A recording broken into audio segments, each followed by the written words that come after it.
Kaiser viajó a Lausana, Suiza, donde estudió idiomas e historia del arte en la escuela REME y la Escuela de Lenguas Extranjeras. Fue asistente y coordinadora de las exposiciones efectuadas en la Galería de Arte Mexicana. Dentro del Instituto Nacional de Bellas Artes se desempeñó como jefa del Departamento de Museos y Galerías de la Dirección de Artes Plásticas. Años después, ocupó en 2 ocasiones la dirección del Museo del Palacio de Bellas Artes y también fue subdirectora técnica del Museo Nacional de Arte. En el extinto Consejo Nacional para la Cultura y las Artes ocupó varios puestos directivos, como el de exposiciones internacionales y el de difusión cultural internacional. De igual forma, coordinó la restauración y adecuación realizados en el Museo del Antiguo Colegio de San Ildefonso. Tiempo más tarde fungió como directora de la Sala de Arte Público Siqueiros y del Poliforum Siqueiros. Ha trabajado de forma independiente como asesora, curadora de exposiciones, jurado en diversos concursos y ha publicado diversos artículos sobre artistas plásticos. Para el Instituto Nacional de Antropología e Historia ha colaborado como directora de exposiciones internacionales y como coordinadora nacional de museos y exposiciones. Ha colaborado en la implementación museográfica en diferentes museos de la República Mexicana y también como asesora a esta especialidad en diferentes ciudades de México. Ha sido jurado de numerosos concursos de artes visuales, tales como el Encuentro de Arte Joven Salomán Gómez, Becarios de Veracruz, Chihuahua, Bienales del Noroeste, Noreste, de Monterrey, Baja California, Mérida y Chiapas, entre otros más. También ha impartido cursos relacionados con diversos temas de la promoción cultural. Maestra Miriam Kaiser, adelante. Muchas gracias, muy buenas noches a todos.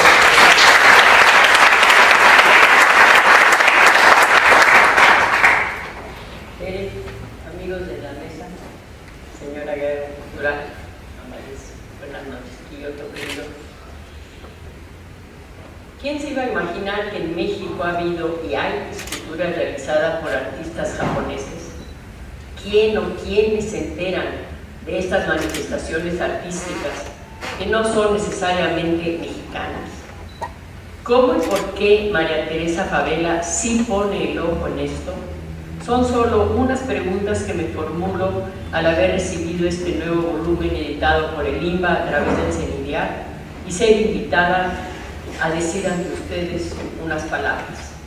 Pues si me lo permiten, procuraré en este breve relato ofrecerles algunas de las respuestas que he extraído no solo del libro que nos ocupa, sino de mi ya larga relación de amistad con Tere. Claro que no voy a cansarlos con todas las vivencias, todos los avatares que Tere ha tenido que afrontar en su larga carrera de investigadora, pero sí les relataré que ella toma de repente, más bien enfoca su interés en el tema de la escultura que aparece en los salones de artes plásticas y posteriormente en las trienales de escultura que Lima llevaba a cabo allá en los finales de los años 70 y principios y mediados de los 80.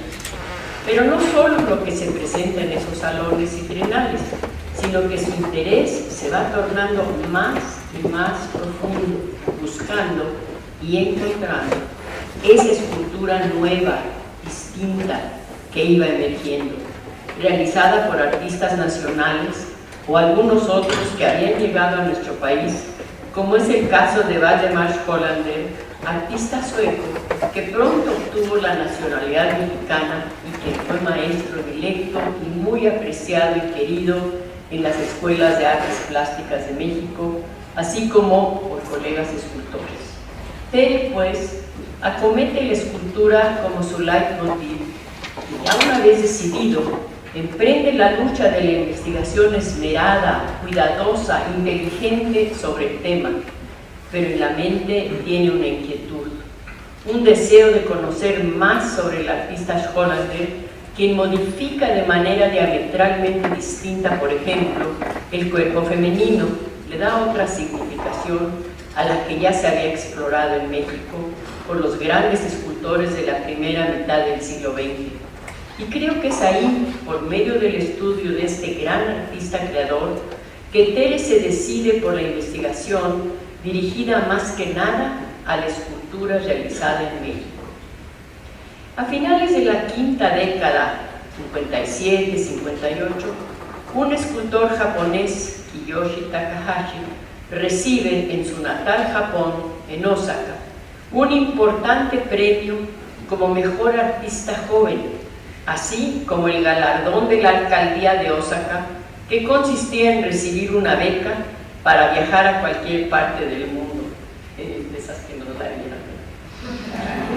En el libro que hoy nos ocupa, El misticismo de los escultores japoneses en México, nos relata Tere Favela que Kiyoshi Takahashi selecciona México, atraído por todo lo que está sucediendo en aquel momento con los movimientos del arte contemporáneo, pero también por la magnificencia del arte prehispánico, sobre todo sus obras en piedra y en cerámica, que tuvo la oportunidad de ver cuando se presentó la primera gran exposición de arte mexicano en aquel país, compuesta por ejemplos del arte prehispánico, novohispano y contemporáneo. Al llegar a la Ciudad de México, visita el Museo de Antropología, que aún se encontraba en las calles de Moneda, hoy sede del Museo Nacional de las Culturas. Asimismo, se dedica a ver todas las obras murales que se encuentran en los edificios del centro de la capital, pero al mismo tiempo se va relacionando con los artistas jóvenes como él, hoy conocidos como los que crearon la ruptura. Kiyoshi se va a vivir a Jalapa. Ahí comienza a trabajar y llamar la atención del grupo de jóvenes escultores de esa ciudad, y al poco tiempo ya se encuentra dando clases en la Universidad de Veracruz. Pero, como sigue diciendo la doctora Favela, Kiyoshi viaja mucho, siempre regresando a Jalapa, donde comienza a hacer escuela, no solamente con los artistas locales, sino que va llamando la atención de otros jóvenes colegas japoneses. Y en México se da a conocer gracias a su incesante labor allá en Jalapa, donde realiza obras en diversas técnicas como la piedra, el mármol, la madera principalmente, al grado que en 1960 presenta su primera exposición individual en el Museo Nacional de Arte Moderno, hoy Museo del Palacio de Bellas Artes, invitado por Fernando Gamboa, a quien precisamente conoció allá en Japón cuando llevó la gran muestra de arte mexicano. Y quien escribe la nota para su catálogo es Rufino Tamayo.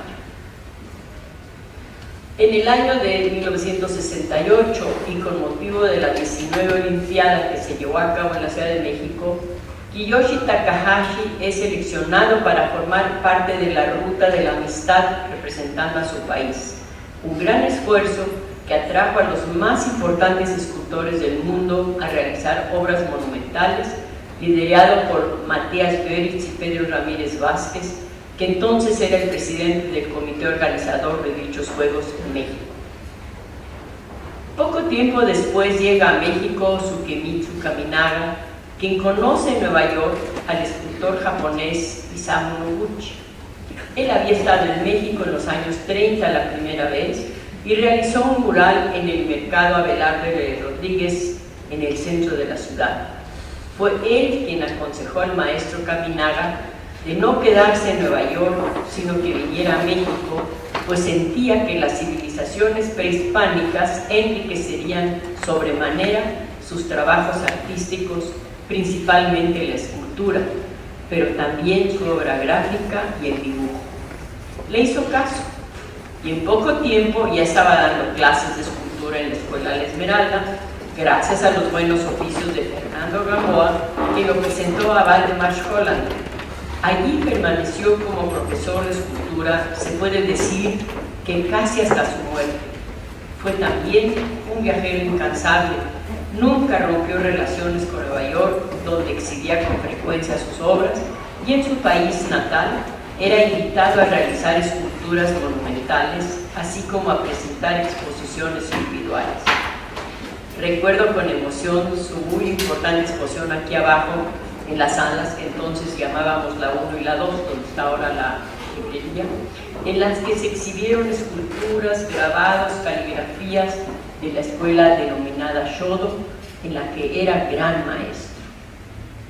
Después llega Kiyoto Ota, aquí con nosotros, para integrarse como estudiante en la Escuela Nacional de Artes Plásticas y hasta el día de hoy ser parte del grupo de profesores. El maestro Kiyoto Ota, de igual manera, nos ha mostrado a través de inolvidables exposiciones en los diversos recintos de Limba, pero también en otras galerías, su quehacer siempre propositivo, siempre en sus búsquedas. Finalmente, el último de este estudio, Hiroyuki Okumura, quien llega a México por la influencia que recibió en su país natal de la obra de su maestro Takahashi. Él, como Takahashi, escoge a Jalapa como lugar de residencia y ahí crea, ahí trabaja, pero de igual manera que sus antecesores, sin cortar sus ligas con su país natal, donde es muy apreciado. Pues de esto y mucho más versa el libro de la doctora Favela, quien minuciosamente investiga, mediante entrevistas principalmente, todo lo que de ellos tenemos que conocer. Nos lo informa de una manera clara, amena, precisa, acompañados los textos naturalmente por una amplia hemerografía y bibliografía. No creo que se haya quedado algo en el tintero. Ella nos pone al día de los quehaceres de estos 4 magnos creadores, ofreciendo además un buen número de fotografías de cada uno de ellos. Claro que aquí se quedó corta, pues por un lado no se lo permitía el tamaño de la publicación y por el otro imposible de obtener fotografías de las obras existentes de cada una de las obras realizadas y de las que se siguen realizando por los 2 artistas que están con nosotros. Pero lo que sí está considerado en el libro, en lo que a fotografías se trata, no dejo de verlas, pues nos demuestran la gran calidad de sus esculturas, su belleza y, por qué no decirlo, nos queda el deseo de ver y conocer más obras de cada uno de ellos. Se deja ver su indudable influencia, su origen japonés, pero ahí también está lo que han ido abrevando de las culturas mesoamericanas imbuidas en sus trabajos. De todo esto y mucho más se podrán enterar leyendo este magnífico estudio y observando las fotografías de las muy variadas obras de estos creadores. Tengo, sin embargo, una ligera inquietud y se las quisiera compartir esta tarde-noche. Sí, efectivamente, estos 4 artistas, creadores en la rama de la escultura primordialmente, pero acometiendo otras técnicas también, y que han llegado a las alturas de los mejores, que llegaron a sentarse en nuestro país por las razones arriba mencionadas, y lo repito, llamados por el asombro que les causó saber, por querer conocer más acerca de las culturas ancestrales que hubo en Mesoamérica, quizás subconscientemente compararlas de alguna manera o no con sus propias ancestrales culturas.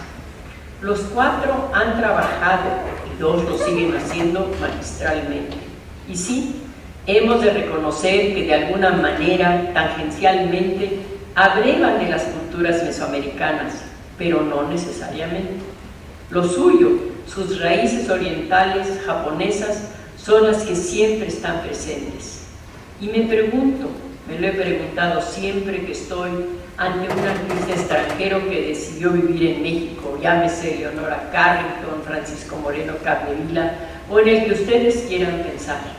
Cada uno de ellos, compenetrado con México, con sus costumbres, en algunos casos con hijos nacidos en el país, pero su arte, su expresión, es la que traen puesta como su piel, su color de ojos. Solo quiero añadir lo siguiente. Gracias, Tere, por abrirnos esta ventana de conocimiento, por preocuparte de un tema del que no todos estábamos enterados y que lo has puesto a disposición del mundo interesado en las artes. Estoy segura que no será la única investigación sobre estos artistas que tanto han dejado en nuestro país, pues has puesto sobre la mesa un tema que seguirá ofreciendo más noticias sobre este impresionante quehacer artístico. También debo mencionar al Centro Nacional de Investigación de Artes Plásticas, CINIDIAP, por dar a conocer mediante sus publicaciones los trabajos de sus investigadores que en él laboran. Gracias a ello, nos enteramos del quehacer, de la creación de numerosos artistas que de otra manera se quedan en un injusto anonimato. Sí sabemos de algunos, sí habremos visto alguna exposición o leído algún comentario acerca de tal o cual artista, pero ya tener en nuestras manos toda una investigación profunda que contiene los ingredientes arriba mencionados nos da otra visión. Comprendemos mejor lo que en México se ha hecho y se sigue haciendo en el campo de las artes visuales. Claro que nunca es suficiente, pues en este campo México es más que rico. Y solo espero y deseo que podamos tener al alcance de nuestras manos este tipo de estudios de buena y correcta información sobre el vasto panorama del arte mexicano. Este es mi comentario. Gracias y buenas noches.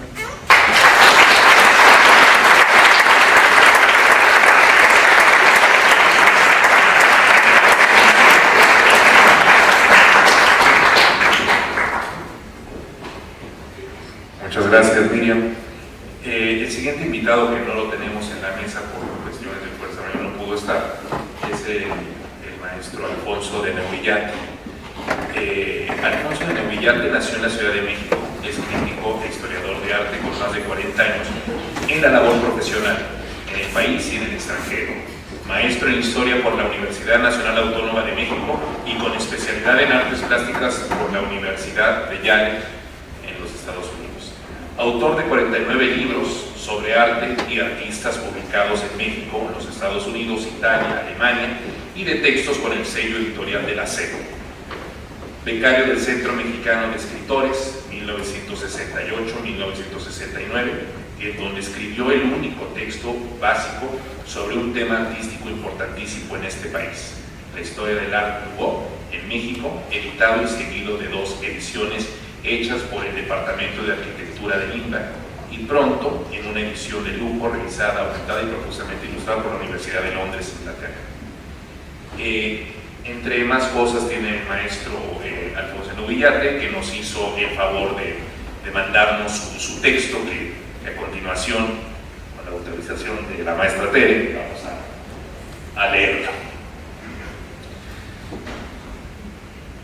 Señoras y señores, amigos todos, después de una lectura minuciosa, detenida y acuciosa, he llegado a varias conclusiones sobre el libro de la doctora María Teresa Favela Fierro. Se trata de una aportación a la literatura sobre arte ejemplar y que muestra sus conocimientos en la materia. Además, y creo que es lo de mayor relevancia, y descubre para el gran público interesado en el desarrollo del arte plástico producido en México, con las realizaciones escultóricas, algunas de primer orden, de 4 artistas japoneses que devinieron en conjunción de 2 culturas ancestrales, la de México y del país del sol naciente.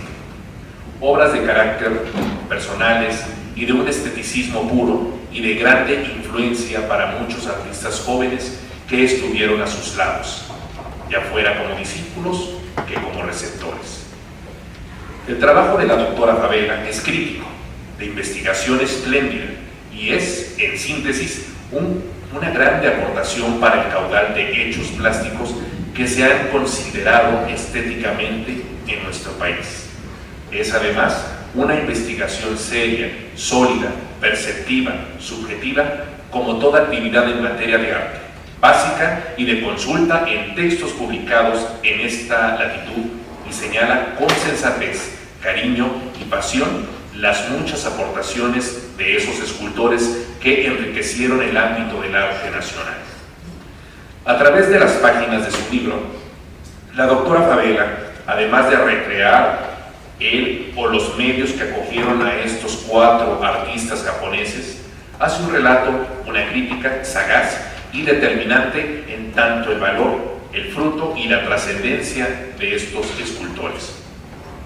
Ya en otras ocasiones, la mencionada doctora había escrito textos brillantes sobre el arte de acá y el de allá. Pero este texto revela la dedicación, el conocimiento y la valoración que hace de logros, afanes, muestras de los pensamientos místicos, estéticos y poéticos de Kiyoshi Takahashi Tsukemitsu Kaminaga, Kyoto Ota y Hiroyuki Okumura. Es pues un estudio que será revelación no solo para los críticos e investigadores del arte nacional, sino para el gran público que está a estas alturas sediento de libros o de publicaciones serias y en contra de lo que ha devenido este tiempo de sangre, violencia y crímenes lesa humanidad. La doctora Favela, con su texto, introduce, cautiva, crea un espectáculo de estética y de revelaciones. La seriedad, el conocimiento de causa, la investigación y además de sus aportaciones a la literatura sobre el arte plástico, es una aventura que acaricia los ojos y la mirada, parafraseando a Paul Valéry, y concluye en una voz que canta al intelecto, al buen gusto y a los resultados de la estética de primer orden.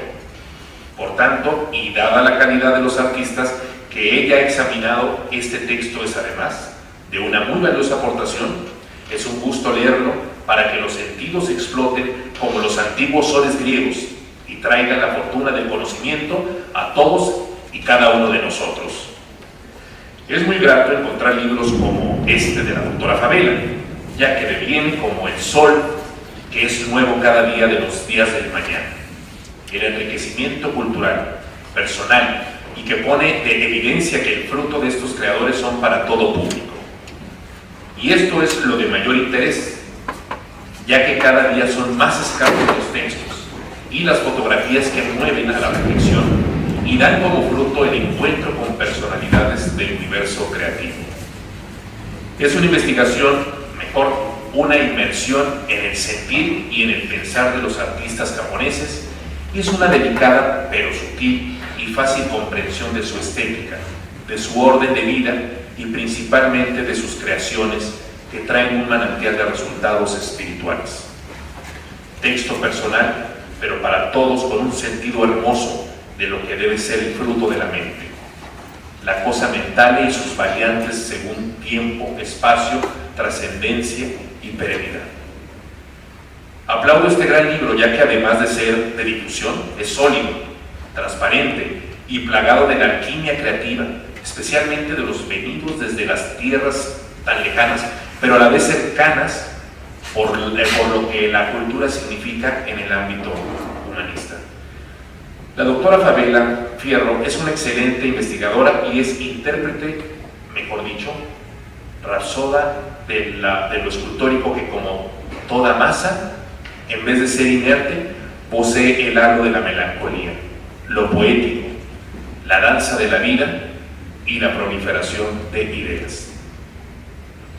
Una obra que, por su tema, por su escritura y por ser una visión universal de esas aportaciones de los mencionados escultores japoneses, resulta deslumbrante y enriquecedora. Estas simples palabras se las dice con cariño intelectual y admiración a la doctora Favela, Alfonso de Neuvillarte, y además les dice al público, o sea, a ustedes: adquiéranlo y disfruten de esta bella ofrenda de cultura y pasión. Muchas gracias.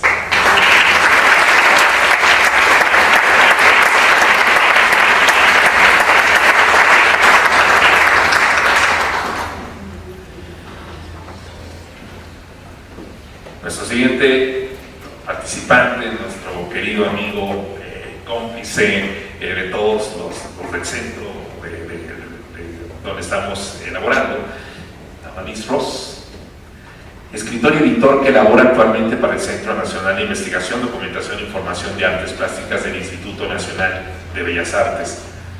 Formación autodidacta. Me dijo que no dijera más de su currículum, pero es un estuche de virtudes este niño. Por favor. Gracias, buenas noches. Mucho gusto estar aquí con ustedes, realmente mucho gusto. Antes que nada quiero agradecer a la doctora Teresa Favela por haberme invitado aquí a presentar pues esto que considero que es un hijo suyo de alguna manera. Todos los que escribimos o creamos algo sabemos que son, no de cierta manera, sí son hijos.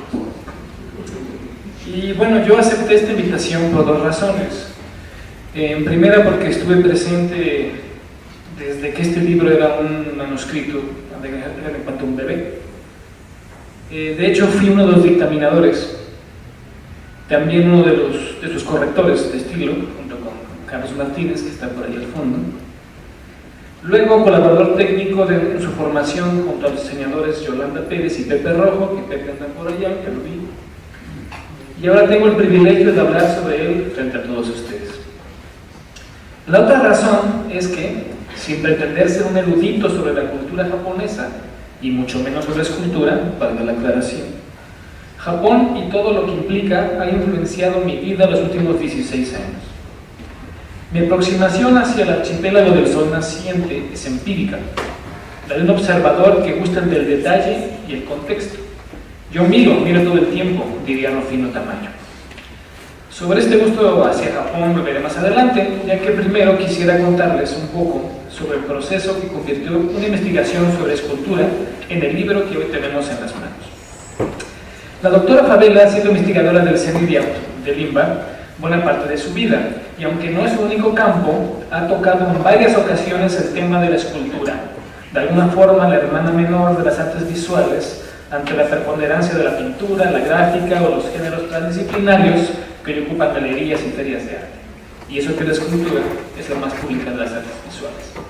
Como sea, cuando Ted terminó una larga investigación sobre los concursos de escultura organizados por el INBA durante, digamos, su era dorada, fue atraída por las obras de Kiyoshi Takahashi y Kiyoto Ota, aquí presente, quienes participaron en dichos concursos. Comenzó a indagar al respecto y pronto, tal vez sin darse cuenta, se vio embarcada en una tarea de muy fácil resolución: analizar la obra de 4 hijos del sol naciente que escogieron México para crear parte, si no es que toda su obra.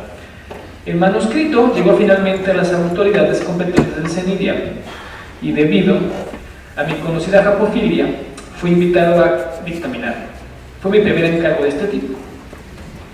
Y lo realicé a conciencia, queriendo ver en el análisis de la doctora Favela mis propias inquietudes sobre la relación cultural México-Japón, en especial sobre la concerniente a la tradición budista shintoísta nipona y su relación con la prehispánica, la cual yo llamo americana, de nuestro país, obviamente.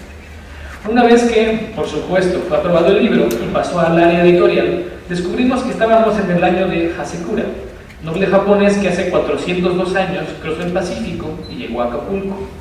Cabe mencionar que la entonces llamada Nueva España fue la primera nación con la que los nipones decidieron tener una relación diplomática. Para celebrar los 4 siglos de contacto entre el archipiélago y México, el Fideicomiso Fondo de la Amistad México-Japón lanzó una convocatoria para financiar obras o eventos relacionados con el tema. Nos dimos por aludidos, así que raudos y decididos pusimos manos a la obra. Planeamos una edición de lujo en pasta dura y bilingüe, con la intención de que fuera distribuida tanto en nuestro país como en el archipiélago del sol naciente. Ante la seguridad de que teníamos un texto ideal, buscamos al diseñador Vicente Rojo, quien amablemente aceptó hacerse cargo del diseño editorial del libro. Después contactamos con una empresa México-japonesa de traducción para que pasara el texto al japonés. Y finalmente celebramos un trato con Artes Gráficas Panorama, imprenta profesional dirigida por Roberto Hiyama, quien accedió a donar una parte del costo de la edición del libro, más bien de la impresión del libro. Lamentablemente, el fideicomiso no nos eligió debido al costo del proyecto. Fue un trago amargo, la verdad, trabajamos mucho por eso. Sin embargo, se decidió continuar por la vía institucional del CENIDIAP y tras un largo y laborioso proceso que incluyó pelear por el presupuesto para impresión, porque bueno, últimamente tenemos ciertos problemas con los recortes al sector cultura. El misticismo de los escultores japoneses en México finalmente vio la luz. Así llegamos al día de hoy. Ahora, la pregunta que me rondó durante todo este proceso y que posiblemente se hagan ustedes cuando lean el texto es por qué, como bien lo decía la maestra Miriam, estos artistas eligieron México, cuando al provenir de un país de los llamados de primer mundo, podían escoger prácticamente cualquier rincón del planeta como hogar. Y es que para nosotros, hijos híbridos de América y Europa, resulta natural asombrarnos, maravillarnos e incluso sobrecogernos ante la cultura japonesa, que nos resulta enigmática, casi diríamos inaccesible. Admiramos su disciplina, orden y eficacia, su refinada estética, su callado orgullo, su perfeccionismo, incluso sus caricaturas. Sin embargo, ¿alguna vez nos hemos preguntado cómo es que nos ven a nosotros? Más allá del cliché del sombrero y el tequila, nos cuestionamos acerca de cómo alguien venido de esa cultura tan opuesta a la nuestra mira hacia aquí y juzga, se maravilla o se cuestiona. En la realidad, a pesar de su amplia cultura, los japoneses poco saben de México. Imposible culparlos. Nosotros tampoco sabemos mucho de ellos, aunque su cultura nos llegue vía animaciones, películas, etc. Así que no debe sorprendernos que cuando los hijos del sol naciente arriban a nuestro país, se topan con una serie de revelaciones y hechos sobre los que no tenían idea. Ahora, si este japonés que visita México cuenta con un interés previo, por pequeño que sea, y o posee una cultivada sensibilidad y un ojo desarrollado, encontrará muchísimo más de lo que vino a buscar.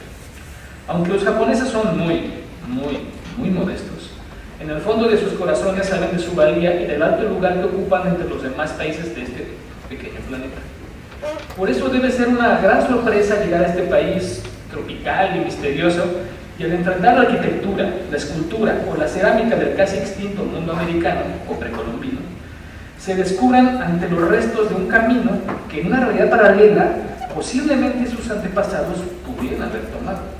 Los americanos originales y los japoneses medievales, o los japoneses, digamos de la época que corresponde a Mesoamérica, son algo así como, no sé, primos hermanos. Los americanos originales, como todos sabemos, provienen de Asia, del este.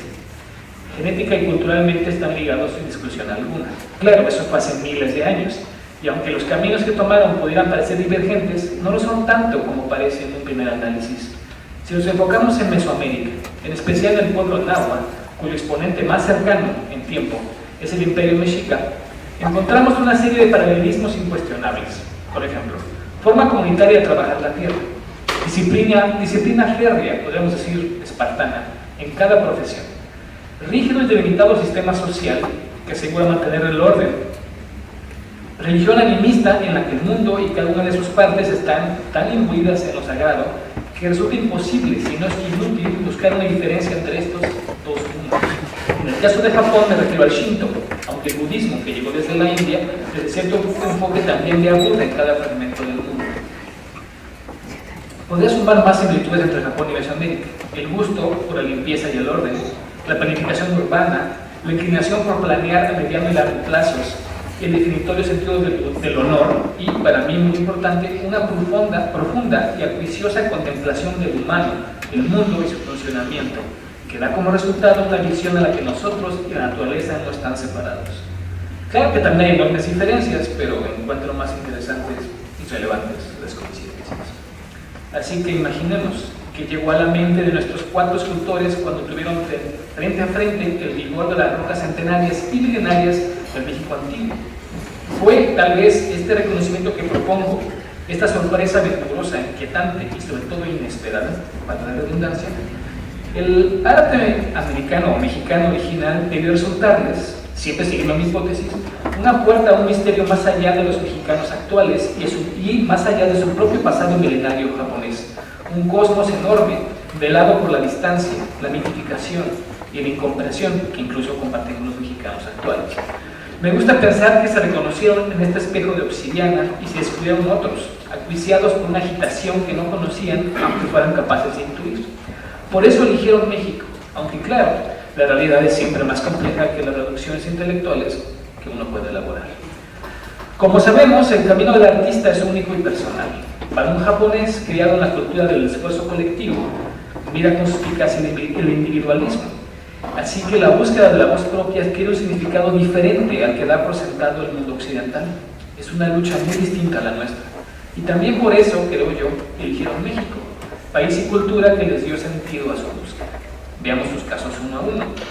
Kiyoshi Takahashi, hijo del Japón imperialista de antes de la Segunda Guerra Mundial, que es muy diferente al Japón actual, viajó a México tras ver la exposición de Bellas Artes en México, que ya mencionó la doctora Miriam, que se dio en 1955 en Tokio, como bien lo registra la doctora en su libro, y atraído por esculturas y cerámica precolombinas, o como prefiero llamarlas, americanas, vino a México.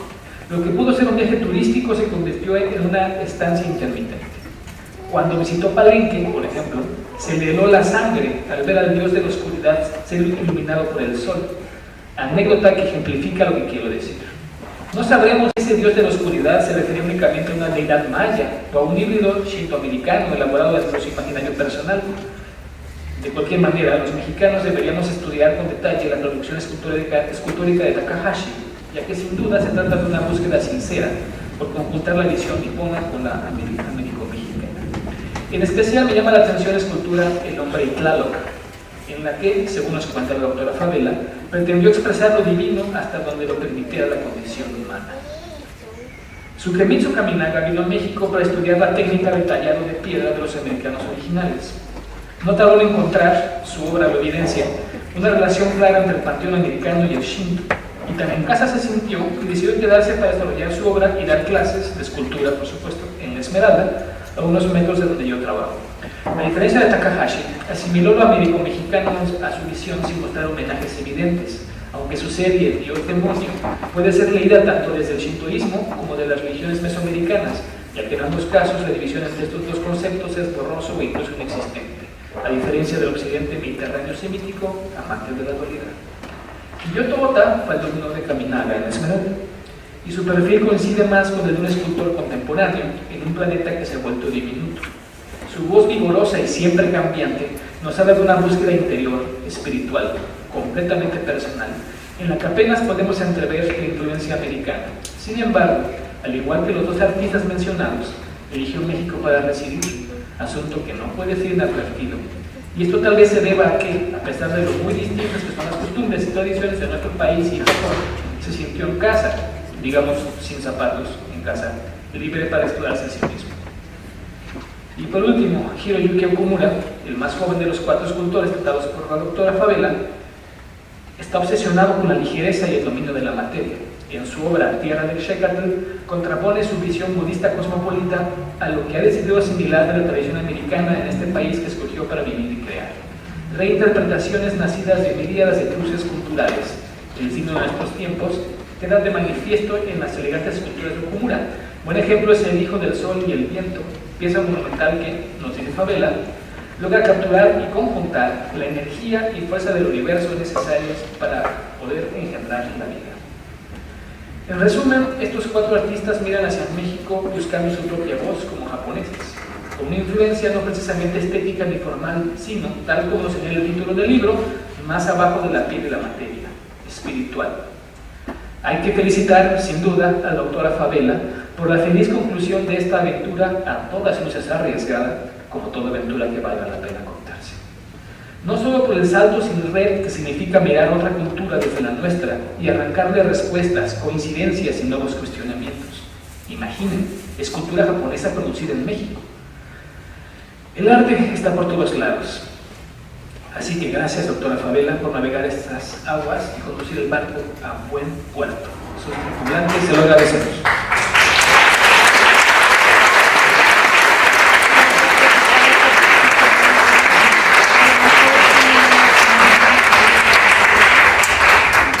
Gracias, Amadís.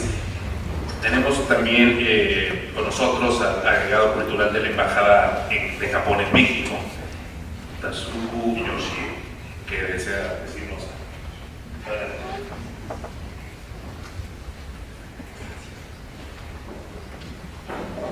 Bueno, muy buenas noches a todos. Es un gusto para mí poder acompañarles en la presentación del libro, El misticismo de los escultores japoneses en México, Kiyoshi Takahashi, Sukemitsu Kaminaga, Kiyoto Ota, Hiroyuki Okumura, en la Bella Sala de Palacio de Bellas Artes. Antes que nada deseo felicitar a la doctora María Teresa Favela Fierro por su destacada obra sobre los escultores japoneses en México. Gracias a su interés por los escultores de nuestro país, se ha hecho posible que no solo los mexicanos, sino también como nosotros japoneses, podamos conocer grandes obras y forma de pensar de grandes maestros de esculturas reconocidas en México. Nos sentimos orgullosos de tener nuestros compatriotas que han dejado y están dejando los grandes logros en este querido país, México. Afortunadamente, hace unos meses tuve la oportunidad de hablar directamente con el maestro Kyoto Ota y conocer su trayectoria y sus obras impresionantes. Pero justo me sentía que todavía hacía falta informar al pueblo sobre sus obras y también las obras de los japoneses que están trabajando en Japón. Pero ahora, gracias al libro de doctora Favela, la gente puede conocer obras y trayectorias impresionantes de maestros japoneses y realmente me impresiona que haya habido tantas relaciones ricas e intercambios significativos entre México y Japón en el tema de escultura. Asimismo, me llama la atención de que la doctora Favela explica de manera estupenda el pensamiento y la filosofía del arte de Japón, citando grandes conocedores de la cultura japonesa como Octavio Paz. Al mismo tiempo, podemos entender cómo los maestros japoneses fueron y han sido influenciados por la cultura mexicana. De este modo, el libro contribuye grandemente a entender el proceso y el fruto del intercambio de ambas culturas. Por otra parte, aprovechando esta ocasión, quiero mostrar nuestro respeto y admiración a los cuatro maestros, sobre todo el maestro Ota, que aquí presente ha venido dedicando más de 40 años creando sus obras destacadas y al mismo tiempo enseñando y compartiendo su conocimiento a los alumnos de la UNAM. Y sus obras se encuentran en diversos museos e instalaciones de México y se han convertido en símbolos de intercambio cultural, lo cual queremos agradecer enormemente su contribución y al entendimiento mutuo entre ambos países en el ámbito del arte. Para terminar, no me queda más que agradecer el esfuerzo de la doctora Favela para este libro y deseo que el intercambio de cultura de ambos países, que ya lleva más de 400 años, siga enriqueciendo la vida de ambos pueblos. Muchas gracias.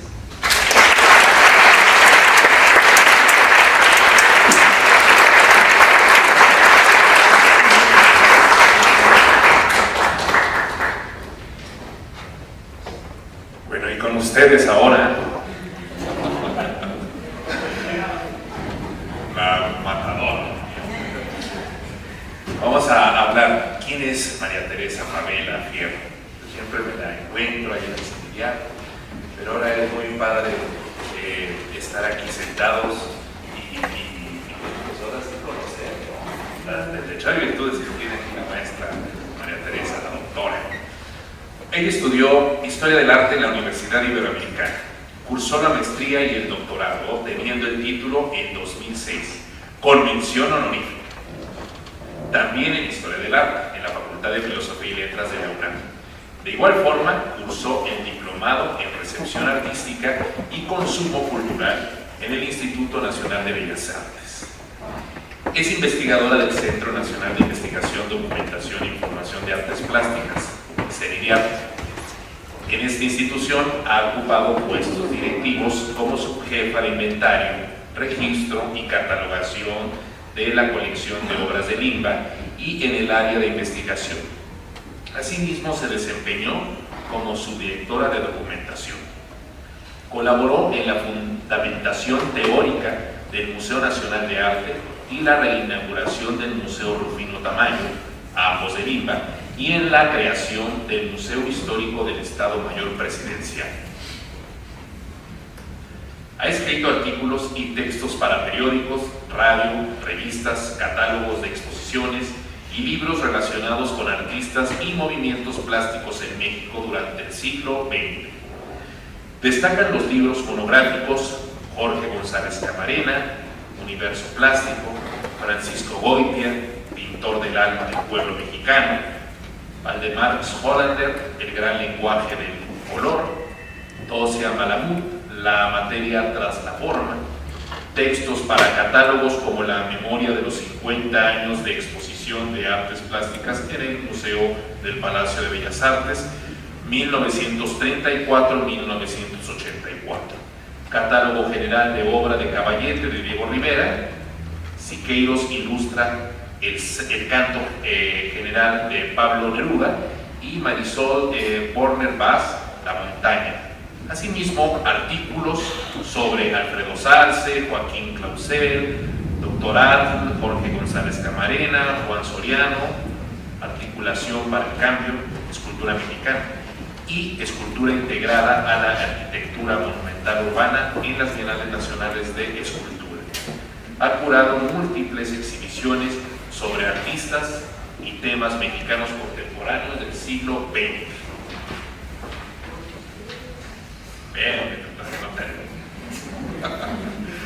Como investigadora titular del CENIDIAP, ha impartido conferencias y cursos en instituciones culturales en diversas ciudades. Colaboró para Radio Imer para la elaboración de guiones radiofónicos sobre la producción plástica de diferentes artistas. Ocupó el puesto de presidenta de la sección mexicana de la Asociación Internacional de Críticos de Arte, AICA. Y con ustedes, Tere Favela.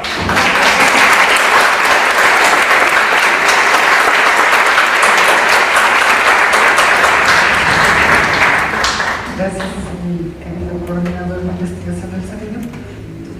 Muy buenas noches a todos, muchas gracias por su asistencia. Bueno, para quienes estamos bajo el predominio del occidente, la cultura japonesa nos resulta muy interesante, misteriosa, mística e intensamente profunda, motivado por su fuerte tendencia intuitiva y emocional. Su lógica, que es distinta a la nuestra, se sustenta en modos psicológicos y de pensamiento religioso y filosófico diferentes que a veces nos parecen sorprendentes. Lo anterior lo comprobé cuando realizaba la investigación de doctorado acerca de los salones y concursos de escultura organizados por el IMA en la década de los años 60. Y me llamó la atención las obras de Kiyoshi Takahashi que habían premiado. Años más tarde llevé a cabo otro estudio sobre los cambios en la forma de concebir el arte escultórico, pero ahora de los años 70 y 80. Estas fueron las Bienales de Esculturas, que me dio la oportunidad de abordar las piezas galardonadas del maestro Hiroto Ota. Con esos dos antecedentes de investigación, también atrajo mi atención que tanto Takahashi como Ota hubieran consagrado su tiempo para impartir clases de escultura, el primero en la Universidad Veracruzana y el segundo en la Escuela Nacional de Artes Plásticas, hoy Facultad de Artes y Diseños de la UNAM. Después tuve el conocimiento que Kaminaga había sido profesor en la Escuela Nacional de Pintura, Escultura y Grabado de Esmeralda. Por último, incluía al maestro Okumura, porque fue alumno de Takahashi en Japón. Me resultó indudable la gran calidad, la fuerza, la profundidad emocional y estructural de sus lenguajes escultóricos. El aspecto emocional prevalece casi por completo en el pensamiento y el arte japoneses, con símbolos más intuitivos que lógicos. Son dueños de una simplicidad refinada y espiritual naturalista. Takahashi llegó a México en 1955, como ya lo había mencionado, queriendo conocer más el arte precolombino, y también le llamó mucho la atención los artistas de la llamada generación de ruptura. Por su parte, Kaminaga viajó a nuestro país en 1976 para estudiar la espléndida tradición prehispánica de la talla en piedra y para familiarizarse con el espíritu que guiaba a esos artistas en las actividades. A continuación, Kiyoto Ota llegó en 1972 y vino a estudiar a la Esmeralda y al Centro de Investigación y Experimentación Plástica de Lima. Por último, Okumura llegó en 1989. Le llamó la atención que su profesor Takahashi tuviera la influencia de la cultura mexica, sobre todo precolombina, lo que despertó su curiosidad y la necesidad de venir a nuestro país. Resulta necesario apuntar que una triada de escultores fue clave en este entretejido plástico, y la llegada de estos artistas japoneses a México, dado su predominio y respaldo. Me refiero al propio Takahashi, a Isamu Noguchi y a Valdemar Escolante, este último de origen sueco, nacionalizado mexicano. En esta investigación, ahora libro, he querido rendir un tributo y justipreciar a estos artistas nipones, porque desarrollaron y han desarrollado su obra en nuestro país, y no solo a un nivel docente, sino también en el medio artístico, en este caso mexicano. Se han integrado con nuestra comunidad plástica y doy cuenta en esta publicación de la producción escultórica de estos artistas y la visión filosófica japonesa. Me refiero a los estudios de arte elaborados por los monjes Zen, el concepto de wabi-sabi, que expresa simplicidad y es el descubrimiento de la belleza esencial de la vida, la sinceridad de la naturaleza, la pureza del corazón, la búsqueda del ideal que trasciende las realidades visibles, la sencillez esencial y minimalista. A su lado, como complemento, se encuentra el concepto de shibui, que significa rudo, áspero. Es la belleza de las cosas cotidianas, de los productos de la naturaleza, como una piedra, una rama de árbol o una flor. Lo japonés consiste en lo minimalista, por la economía de los elementos y formas, pero bien integrados a una composición. Decir mucho en pocas palabras. Tenemos por cierto que la perfección en las obras no son perfectas y a su vez la imperfección es perfecta. La aspereza tiene indudablemente su belleza. También manejan el principio de equilibrio, siempre a punto de caerse, de romperse. Representa la armonía entre el hombre, el cielo y la tierra. Cabe notar que los artistas aquí incluidos no se rigen bajo una escrupulosa religión sintoísta ni budista, sino que utilizan una filosofía de vida en todos sus aspectos. No buscan lo perfectamente terminado, al contrario, ensayan lo no acabado, lo asimétrico. En este momento, vale preguntarse por qué a los escultores nipones les atrae tanto la cultura mexicana, en particular, como habíamos comentado, la escultura prehispánica, principalmente azteca, maya, olmeca y totonaca. No les interesa directamente la figura o la imagen, sino la energía, la espiritualidad. Para los japoneses, el fundamento de la obra precolombina es mágico, íntimo, pues relaciona al hombre con el cosmos. Han logrado crear una síntesis y asimilación de la escultura precolombina con una visión diferente, diría que moderna, sin caer, por supuesto, en arqueologismos, y me refiero a Takahashi, Kaminada y a Okumura. Por otra parte, a Kiyoto Ota le interesa indagar sobre el discurso interno de la escultura, esa parte íntima que no se capta fácilmente, buscar, desentrañar y encontrar esa energía interior de las masas ha sido su mayor preocupación estética. Para él, la escultura es un recipiente que guarda ese ímpetu oculto, como si honrara nuestro interior como seres humanos y por añadidura tener la posibilidad de alojarse en ella. Las obras de estos cuatro escultores seducen al observador hacia una reflexión intrínseca, nos palpa el alma, la conciencia, la vista y la mente para provocar un fluir espiritual, y esa imagen sensible de la escultura se convierte entonces en poesía. Por esa búsqueda de un discurso interno escultórico fue que decidí titular mi libro como El misticismo de los escultores japoneses en México. Es la conjugación del verbo crear de dos culturas diferentes que fluyen para todos ámbitos, hacia los mexicanos y hacia los japoneses, y han dejado escrito su voz escultórica, ya sea como sus alumnos o sencillamente como espectadores. Muchas gracias.